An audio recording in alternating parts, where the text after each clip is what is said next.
నమస్కారం. ఇది జాగృతి తెలుగు వారపత్రిక జూలై 17వ తేదీ 2023 సంచిక నుంచి సమర్పించడం జరుగుతోంది. శీర్షిక మండుతున్న మణిపురం. ఈశాన్య భారతంలోని మణిపూర్ 2 నెలలుగా అక్షరాల మండిపోతోంది. హింసాత్మకంగా మారి అట్టుడికిపోతోంది.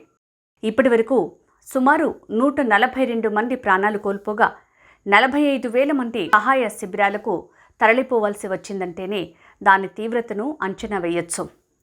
ఇది ప్రధానంగా మెయితీలకు కుకీలకు మధ్య జరుగుతున్న ఘర్షణ. దీనిని నివారించేందుకు కేంద్ర రాష్ట్ర ప్రభుత్వాలు చేస్తున్న ప్రయత్నాలు అంతగా ఫలించలేదు. ఈ అల్లర్లు కనిపిస్తే కాల్చివేత ఆదేశాలు ఇవ్వాల్సిన స్థాయికి వెళ్లాయి. సైన్యం సహాయం కూడా తీసుకోవాల్సి వచ్చింది. మెయితీలకు షెడ్యూల్డ్ తెగ హోదా ఇవ్వాలనే అంశం తెరపైకి రావటం వల్లే ఈ సమస్య ఏర్పడిందని కొందరు విశ్లేషకులు చెప్తున్నా ఈ ఘర్షణల మూలాలు దశాబ్దాల నాటివి. తాజా ఘర్షణ మాత్రం కేంద్ర రాష్ట్రాల్లో అధికారంలో ఉన్న బీజేపీని ఇబ్బంది పెట్టడానికే. ఈ సంవత్సరం మార్చి 10 తర్వాత మణిపూర్లో బీజేపీ ప్రభుత్వం ఏర్పడింది. బీరేన్ సింగ్ ముఖ్యమంత్రి. చిత్రంగా ఏప్రిల్ 27 నుంచి అక్కడ హింసాకాండ మొదలైంది. ఇది నేటికీ చల్లారలేదు. దీనిని బట్టి మణిపూర్ మంటల రంగును అంచనా వేయొచ్చు. అయితే ఇది చిదంబర రహస్యం. బయటకు చెప్పడానికి మేధావులు అంగీకరించరు. ఇదంతా కొండల్లో నివసించే కుకీలకి, ఇంఫాల్ లోయ కేంద్రంగా నివసించే మెయితీలకు మధ్య ఘర్షణ. కుకీలు ప్రధానంగా క్రైస్తవులు, మెయితీలు హిందువులు. వీరినే మణిపురీలు అంటారు. వీరంతా ప్రధానంగా గౌడీయ వైష్ణవ సంప్రదాయాన్ని పాటిస్తారు. కొండ ప్రాంతాల్లో ఒకనాడు నివసించిన ఈ సంప్రదాయం వారిని అక్కడి నుంచి తరిమేశారు. వారంతా అస్సాం బరాక్ లోయకు వెళ్ళి స్థిరపడ్డారు. ఎప్పుడూ ఈశాన్య భారత వ్యవహారాల పట్ల మనం ఉదాసీనంగా ఉన్నట్టే ఈ విషయంలోనూ ఉన్నాం. అందుకే ఇందులోని గుట్టుమట్లు వెలికి రావటం లేదు. మయన్మార్ భారత సరిహద్దు పట్టణం మోరేలో నివాసముంటున్న తమిళ హిందువుల ఇళ్లను ఉగ్రవాద క్రైస్తవ ముఠాలు తగులబెట్టాయి. ఈ కాస్త చరిత్ర, ఈ కొన్ని ప్రస్తుత పరిణామాలు గమనించినా ఇందులో హిందూ క్రైస్తవ కోణం దాచేయటం వాస్తవికత అనిపించుకోలేదు. అయితే దీనికి తోడు గిరిజన తెగల మధ్య ఉన్న భూ వివాదాలు కూడా తోడయ్యాయని అంగీకరించాల్సి ఉంటుంది. కాబట్టి మెయితీలకు ఎస్టీ హోదా ఇచ్చే అంశం పరిశీలించొచ్చునని హైకోర్టు ఇచ్చిన తీర్పు హింసాకాండను, పాత ఘర్షణలను కొనసాగించడానికి కేవలం ఒక సాకు. ఇదే కాకుండా ఈశాన్య భారతంలోని ప్రతి గిరిజన తెగ ఎదుటి తెగను విశ్వసించదు. అక్కడి తెగల మధ్య ఘర్షణకు బయటి శక్తుల జోక్యం ప్రధాన కారణం. నిజానికి క్రైస్తవులు ఎస్టీలు ఎందుకవుతారు? ఇప్పుడు దేశంలో వినవస్తున్న ప్రశ్న ఇదే. ఇదే ఈశాన్య భారత క్రైస్తవులకు వర్తిస్తుంది. ఒకవేళ పేదరికమే ఎస్టీ హోదాకు ప్రమాణమైతే కొండ ప్రాంతాల వారికంటే మెయితీలలో పేదలు ఎక్కువ.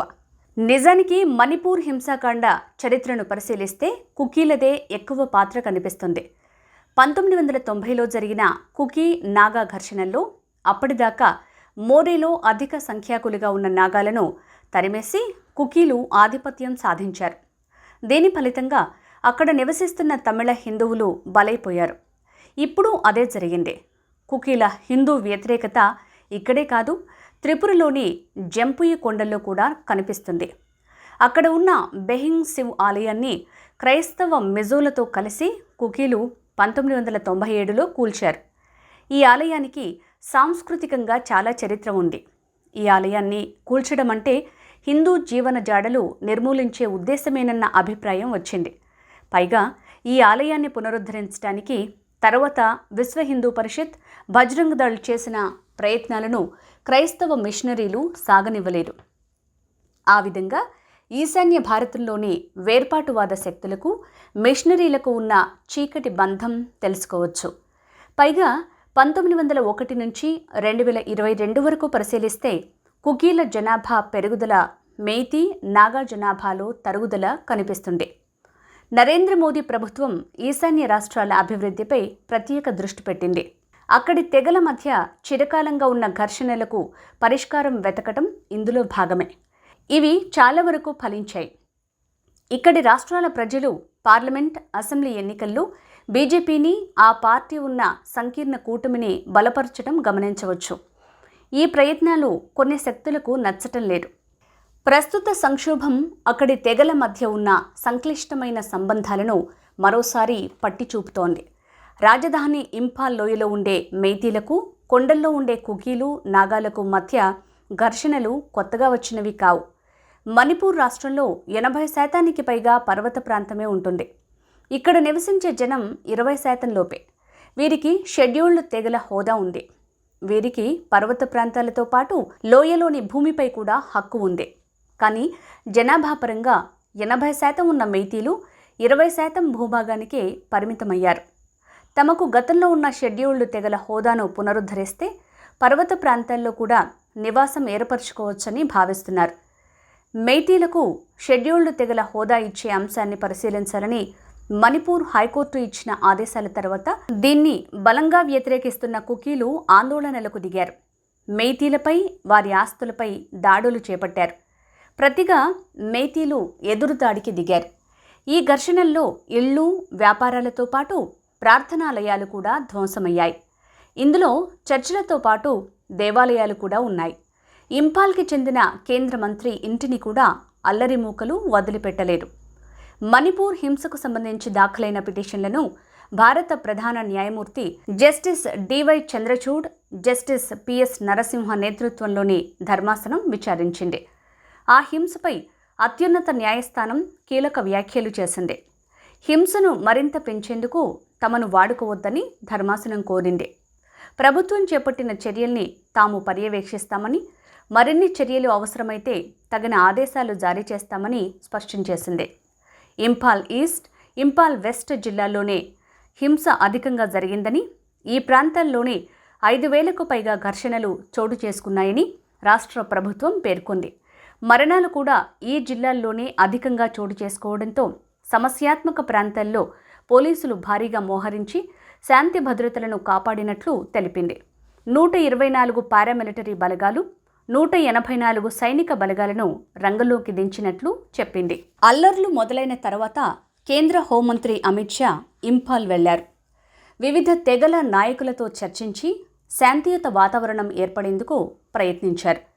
సమస్య పరిష్కారం కోసం గౌహతి హైకోర్టు మాజీ ప్రధాన న్యాయమూర్తి జస్టిస్ అజయ్ లాంబా నేతృత్వంలో 3 సభ్యుల ధర్మాసనం ఏర్పాటు చేశారు. సంక్షోభానికి కారణాలను కనుక్కోవటం, ఎవరి బాధ్యత ఏంటో తేల్చటం ఈ కమిటీ ఉద్దేశం. కానీ రాష్ట్ర గవర్నర్ అనసూయ ఉయుకి నేతృత్వంలో 51 మందితో ఒక శాంతి సంఘం ఏర్పాటు చేసే ప్రయత్నానికి అవరోధాలు ఏర్పడ్డాయి. కమిటీ కోసం ఎంపిక చేసిన సభ్యులు క్రమంగా వెనక్కి తగ్గుతున్నారు. రాజకీయ ప్రమేయం ఉన్నవారు ఎక్కువవుతున్నందుకే తప్పుకున్నామని వారు చెప్తున్నారు. కమిటీలోని కుకీ సభ్యులు ముఖ్యమంత్రి బీరేన్ సింగ్ చేరికపై అభ్యంతరం వ్యక్తం చేశారు. సమస్య పరిష్కారం కన్నా బీరేన్ సింగ్ను పదవి నుంచి తప్పించాలనే ఆచరణ సాధ్యం కాని డిమాండ్ని వారు చేశారు. మెయితీల్లో అధిక శాతం తమకు షెడ్యూల్డ్ తెగల గుర్తింపును కాంక్షిస్తున్నారు. కుకీలతో పాటు నాగాలు దీన్ని వ్యతిరేకిస్తున్నారు. మెయితీలకు వ్యతిరేకంగా కుకీలు హింసాత్మక ఘటనలకు పాల్పడ్డ నాగాలు సంయమనంతో ఉన్నారు. ముఖ్యంగా మే 3న నిర్వహించిన ర్యాలీలో నాగాలు హద్దు మీరలేదు. కుకీలు మాత్రం చురాచంద్రపూర్ జిల్లాలో మెయితీలున్న ప్రాంతాలపై దాడులు చేసి విధ్వంసానికి పాల్పడ్డారు. కుకీల ఒక యుద్ధ స్మారక చిహ్నాన్ని మెయితీలు తగలబెట్టేశారన్న వదంతులతో ఈ విధ్వంసం జరిగింది. మెయితీలపై కలిసి యుద్ధం చేద్దామని కుకీలు పిలుపునిచ్చినా నాగాలు ప్రస్తుతానికి తటస్థంగానే ఉన్నారు.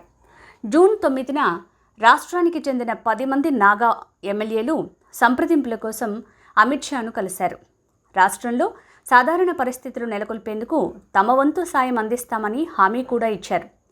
అయితే కుకీల కోసం ప్రత్యేక పరిపాలనా వ్యవస్థను ఏర్పాటు చేయాలన్న ప్రతిపాదనను వారు తీసుకురావటం గమనార్హం. దీనికోసం నాగాల భూముల జోలికి మాత్రం రావద్దని వీరు కోరారు. మణిపూర్లోని పర్వత ప్రాంత జిల్లాల్లో కుకీ గ్రామాలు విస్తరించి ఉన్నాయి. నాగాలు కూడా చురాచంద్రపూర్ మినహా మిగిలిన పర్వత ప్రాంత జిల్లాలను తమ మూల నివాసంగా భావిస్తారు.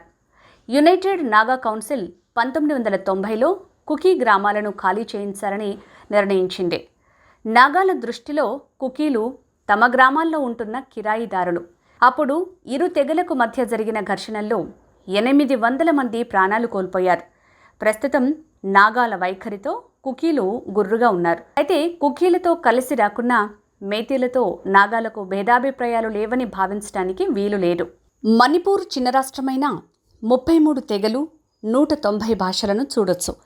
అయితే అధికారిక భాషగా మేతీనే ఉపయోగిస్తారు. ఇక్కడి తెగలన్నీ రాష్ట్రం పేరుకు తగ్గట్టే మణిహారంగా కలిసిమెలిసి జీవిస్తూ వచ్చారు.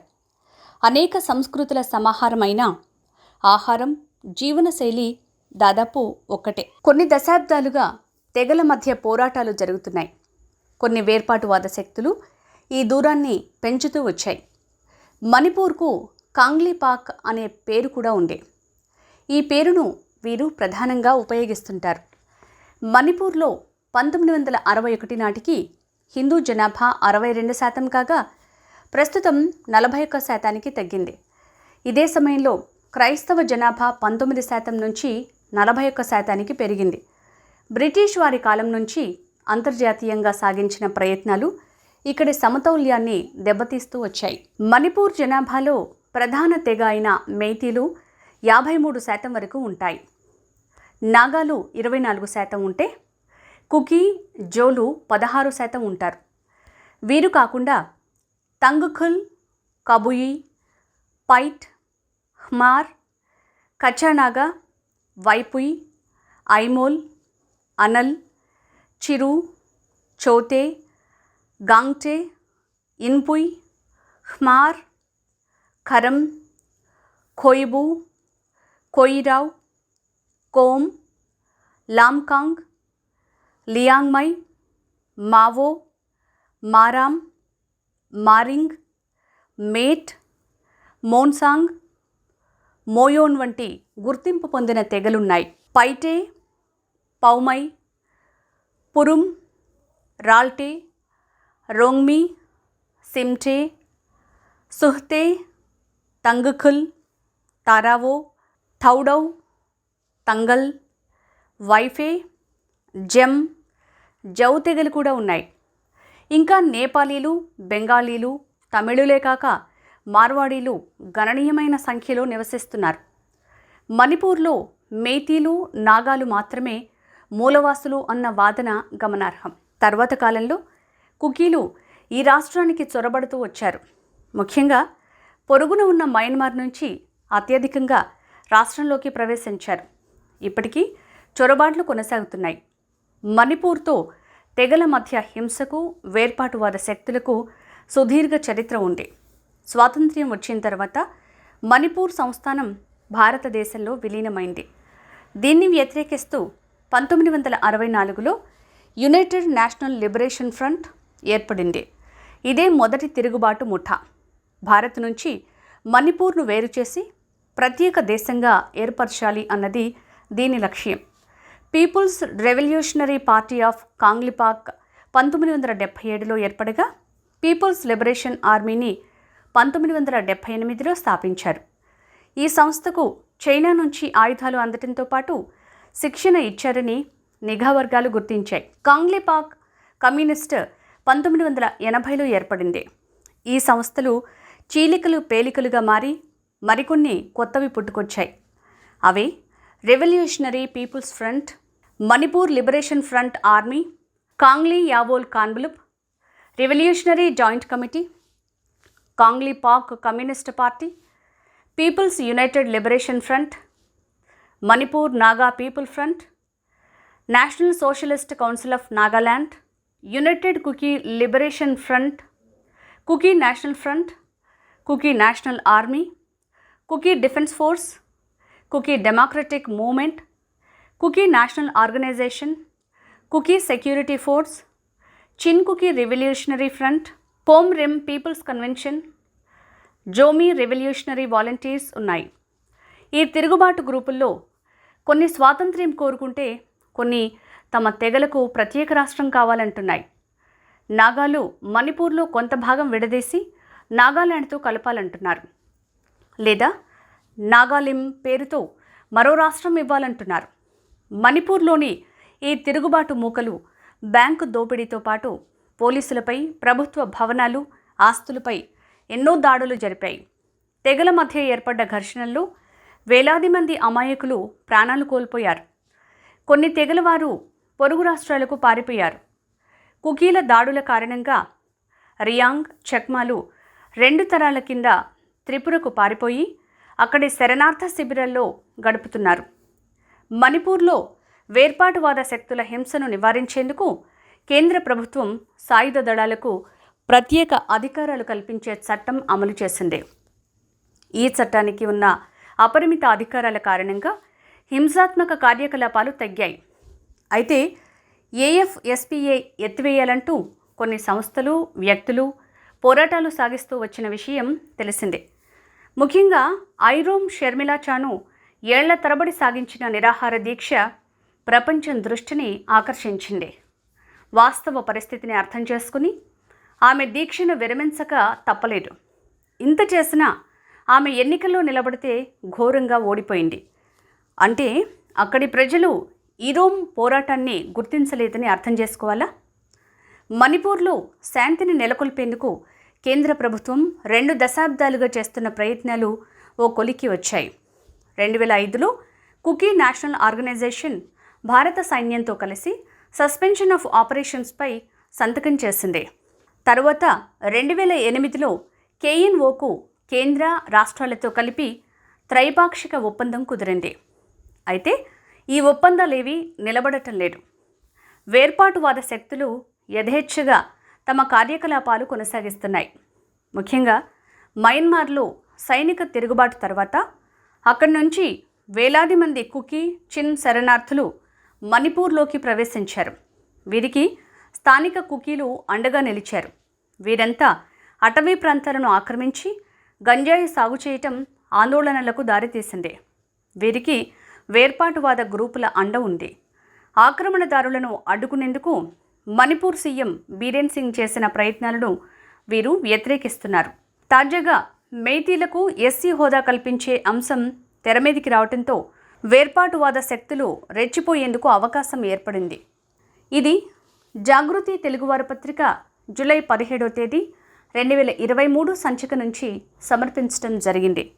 శీర్షిక మండుతున్న మణిపురం. నమస్కారం.